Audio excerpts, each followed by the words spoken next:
আসসালামু আলাইকুম সবাইকে।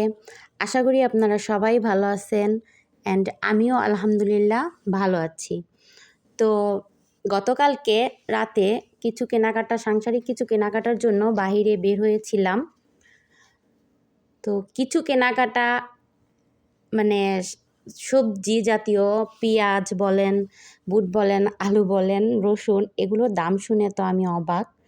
কারণ হচ্ছে এখানে দেখেন 4 কিলো পেঁয়াজ, 4 কিলো পুরোপুরিও না, তা নাকি বাংলাদেশি টাকার 1000 টাকার উপরে পড়ছে।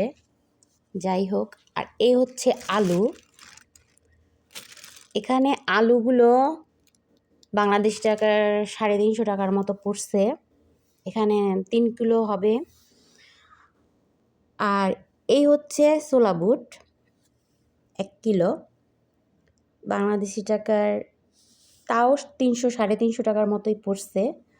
আর রসুনটার দাম আমি ওকে জিজ্ঞেস করিনি, তাই বলতে পারবো না। যাই হোক, আরও কেনাকাটা করেছিলাম, যেহেতু আমাদের এখানে আগামীকালকে রোজা শুরু, এর জন্য গিয়েছিলাম গতকালকে ওর সাথে। আরও অনেক কিছু কেনাকাটা করেছি, সেটা আপনাদেরকে পরবর্তীতে ইনশাল্লাহ দেখাবো।